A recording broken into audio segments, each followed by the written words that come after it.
Now to the Texans and the future of star quarterback Deshaun Watson here in Houston. Yeah, many fans want him to stay and some showing their support today. We do have team coverage on this story. Let's begin with sports director Randy McAvoy live in the newsroom with the very latest. Hey, Randy. I tell you what, a new day and a new story. As each day passes, more reports now are surfacing nationally that Watson is not happy with the direction Texans ownership and Texans leaders have taken of late and wants to be traded despite the fact he's under contract and signed a new 4-year, $160 million extension back in September. Now, Watson's frustrations have also been shared by his growing Texans fan base as well. Vanessa Richardson live at NRG Stadium with more on how a small group of fans today stepped out to support their quarterback. Hey, Vanessa.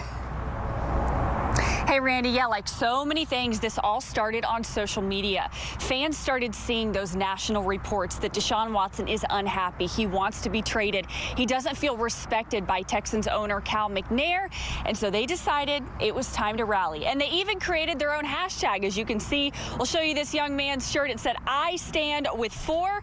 They met at Lefty's on Kirby, which is Watson's new restaurant, about 10:45 a.m. Then they walked to NRG. Now, there were police officers waiting, but the police made it clear to me. They said if the fans stay peaceful and they stay on the sidewalk, they are allowed to rally.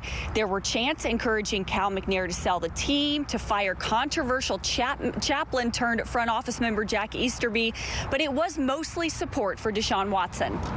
It's about making sure that we find a path that can repair the relationship and get Deshaun back in the building and back on board so we can create the culture and leadership that he's looking for that he mentioned at the end of his presser. I can tell you that the city will leave. It'll be as if Robert McNair never brought the Texans back. It hurts because he loves this city. He wants to be here, and ownership is just not doing that. So the rally lasted about an hour. They did end up shutting it down because of Deshaun Watson's tweet that you're seeing here. He asked him to shut it down, citing, of course, COVID concerns. Now, Randy, this is so crazy because the Texans didn't even make the playoffs, and the networks and all of us are talking so much about this specific drama. I think you and I stand in similar issues where they need to make sure that they hire a coach that Deshaun Watson at least likes, whether that's Eric Bieniemy or Matt Eberflus. That's going to be key to some of this drama dying down. At NRG, Vanessa Richardson, KPRC Channel 2 Sports. Yeah, no doubt about that. It is a big talker here on TV, social media, our website, click2houston.com. They're talking about it from here to Chicago and New York, where Bears and Jets fans want Watson if the Texans were to trade him. I still don't believe that's going to happen. Let's hope they can repair this relationship. Jacob, Christine, the Texans, by the way, have interviews set up. They interviewed Chiefs offensive coordinator Eric Bieniemy today. As Vanessa just mentioned, he is a guy that Watson has spoken highly of. They thought they were going to have to wait until the Chiefs season was over, but they got permission.